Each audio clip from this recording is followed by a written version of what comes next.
Welcome to another vlog. This week's theme is adaptive sports. So I wanted to spend today's vlog talking about two adaptive sports in particular, boccia and sledge hockey. Now I've chosen these two sports specifically because I personally know someone who plays each of these sports. My friend Jennica plays boccia and my friend Nicole plays sledge hockey.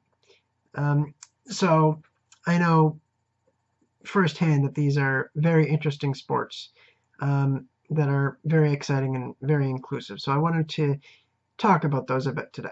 So I'll start with boccia, which is the sport that my friend Jennica plays. So boccia is a sport that's similar in nature to lawn bowling or curling. However, it is a unique sport entirely, and it actually doesn't have a able-bodied counterpart. There's no able-bodied sport that's quite the way boccia is. So boccia is played with 13 balls. There's 6 blue balls, 6 red balls, and a white target ball, also known as the jack. So a game of boccia is divided into ends. For a one-on-one game, it's 4 ends, and for a team game, it's 6 ends. At the beginning of each end, the target ball is thrown onto the court, and then each team takes turns throwing their balls, either the red balls or the blue balls, depending on what team they're on, at the target ball. And at the end of each round, whichever team is closest to the target ball gets the point, and at the end of the game, the team with the most points wins. So as you can see, it is similar to other sports, but again, it's its own unique sport entirely. And boccia, it's very inclusive. It's played by people with a wide range of disabilities. It's played in a seated position, but the way the athletes play it does vary a bit depending on the very nature of their disability. So athletes with a lot of upper body strength can throw the balls onto the court, but athletes who don't have as much upper body strength and can't throw the balls in boccia will actually roll the balls down a ramp onto the court, which I imagine in itself is, a challenge on its own and requires a lot of skill just to get the ramp positioned and roll the ball down in such a way that it goes where you want it to go.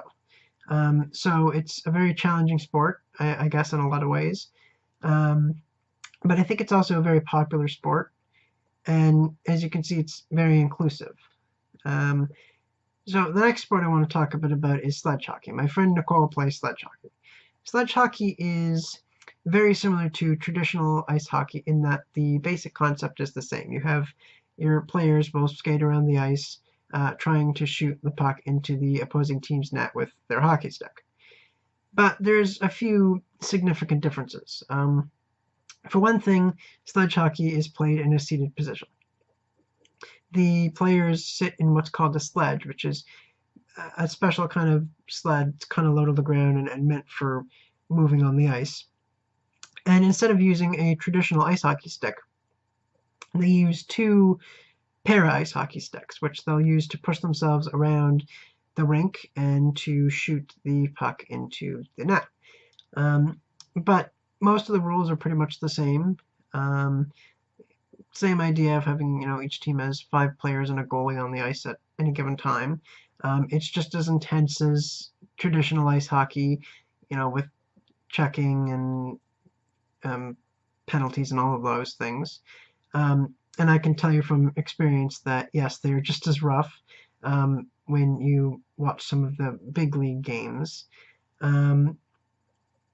I've watched Nicole play sledge hockey, so I do, and I've watched other games. They had in my hometown, they had what was called the World Sledge Hockey Challenge, which was we have a rink in my hometown and a bunch of teams. It was Canada, the United States, Korea, and Russia, and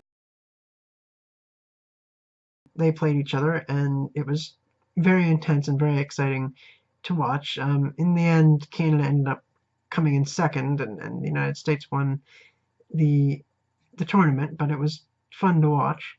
So I just want to talk a little bit about that and a little bit about these sports. I know that both Jennica and Nicole enjoy the sports that they play, and I know that sports are a significant part of both of their lives. So that's why I wanted to talk about them. If you want to learn more about bocce, you can go and visit Boccia Nova Scotia's Facebook page, or you can learn about sledge hockey by going to Sledge Hockey Nova Scotia's website, and I'll include links to both of those in the description. On Thursday, I'll be releasing my regular video, which will this week be about adaptive sports. So I'll look at what the different kinds of adaptive sports are, who plays them, why they're important, and I hope you'll tune in to that. So I hope you enjoyed this video, and hope to see you on Thursday.